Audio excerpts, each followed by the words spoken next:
Hi hello everyone. ఒక్కటి అనుకుంటే ఇంకోటి జరగడం ఏంటంటే ఫైనల్గా స్కిప్ చేయకుండా వీడియో అయితే చూస్తే మీకు అయితే మ్యాటర్ అర్థమవుతుందండి. ఒకటే మ్యాటర్ చెప్తూ ఉంటాను, మ్యాటర్ అర్థమవుతుంది ఫైనల్గా ఏంటన్నది. నా గుడ్లు అయితే అడవడిగా ఉడకబెట్టాను, ఆ గుడ్లు కూడా ఉడకలేదండి. ఈరోజు కంగారుగానే పని ఉందని చెప్పేసి ఎంత కంగారుగా చేసినా కానీ చూసారా, బాబుకి అయితే క్యారేజ్ కట్టేయాలి, తర్వాత టైం లేదు వీడియో అప్లోడ్ చేయడానికి అని చెప్పేసి ఈరోజు కంగారు చేస్తే ఈ గుడ్లు కూడా ఉడకనని చెప్పేసి అవి కూడా ఉడకలేదు. ఫాస్ట్గా తీసేయడం వల్ల మినిమం అయితే మనకి 10 మినిట్స్ అయితే గుడ్లు ఉడికితేనే కానీ పచ్చి ఉండకుండా ఉడకవండి. అడవుల్లో చేసే పని ఏది కూడా సరిగ్గా జరగదంటారు కదా, అందుకనే ఈ గుడ్లు కూడా సరిగ్గా ఉడకలేదు. నువ్వు కంగారు పడితే మాత్రం నేను చేస్తాను అన్నట్లుంది ఇప్పుడు పరిస్థితి ఈ గుడ్లకి. వీడియో అయితే స్కిప్ చేయకుండా చూడండి, మ్యాటర్ ఏంటో అర్థమవుతుంది.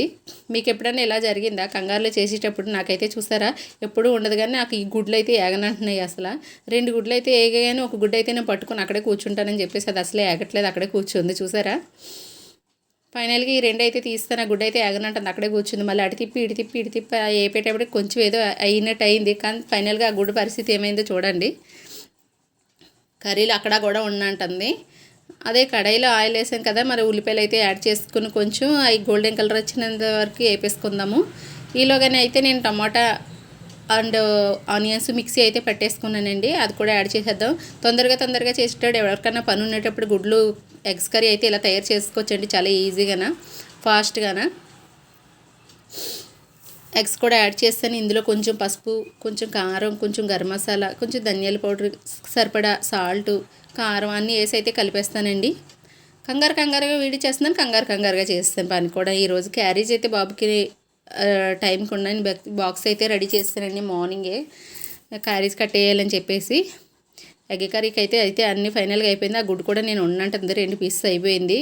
దానిలో ఉన్న మొత్తం మధ్యలో ఉన్న సొన అయితే సపరేట్ అయిపోయింది చూసారా, ఆ సొన కూడా సపరేట్ అయిపోయింది. అది వేపేటప్పుడే సరిగ్గా ఏగలేదంటే ఇప్పుడు ఫైనల్గా అయితే 2 ముక్కల కింద అయిపోయింది ఆ ఎగ్ కూడానా.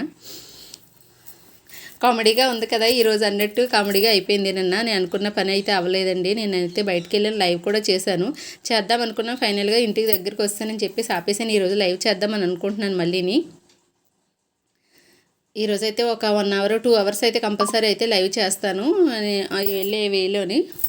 చూసారా ఏం జరిగిందో ఫ్రెండ్స్, ఎగ్ కర్రీ అయితే రెడీ అయిపోయింది. మనం అనుకున్న పని ఒకటైతే ఇంకోటి జరగడం అంటే ఇదే అంటారేమో, నాకైతే అలాగే జరిగింది. నిన్న కూడా అలాగే జరిగింది. ఈరోజైతే ఫైనల్గా వెళ్తున్నాం కాబట్టి ఎక్కడికి ఏంటి అన్నది ఎందుకు ఫ్రెండ్స్, లైవ్ చేద్దాం అనుకుంటున్నాను, మీరే చూసేయండి. ఎగ్ కర్రీ అయిపోయింది. తొందరగా ఎప్పుడైనా తయారు చేసుకుందాం అనుకున్నప్పుడు ఇలాంటి ఎగ్ కర్రీ అయితే తయారు చేసుకుంటే పిల్లలకి ఫాస్ట్గా అయిపోద్ది, ప్లస్ మనకన్నా కూడా తయారు చేసుకోవాలంటే ఈజీగా అయిపోద్ది, టైం ఎక్కువ తీసుకోదు ఇలా తయారు చేస్తే. ఈ ఎగ్ కర్రీ అయితే తక్కువ టైంలో బాక్స్ అయితే పెట్టేస్తున్నాను మార్నింగ్. ఈరోజు బాబుకి అయితే సమ్మర్ కదా, పిల్లలకైతే వేడి చేయకుండా ఏదో పెట్టాలి కదా. కర్రీ అయితే పెట్టేస్తాను, బాటిల్లో వాటర్ వేస్తాను. కొంచెం అయితే జ్యూస్ ఏం చేయలేదు ఈరోజు, గ్లూకోజ్ వాటర్ అయితే కలిపేసి కొంచెం ఐస్ ముక్క వేసి మధ్యాహ్నం కూల్గా ఉండాలని చెప్పేసి ఐస్ ముక్క అయితే వేసి ప్యాక్ చేస్తాను బాబుకి. 2 ఐస్ ముక్కలు అయితే వేస్తాను. మధ్యాహ్నం టైంకి అయితే అది కూల్ అయిపోతుంది తాగడానికి బాబు. అందుకే మ్యాటర్ అయితే చెప్పలేదు కదా, లైవ్లో చూసేయండి. చేయడానికి కూడా టైం లేక ఇలా అప్లోడ్ చేస్తున్నాను ఈరోజు అయితే నేను.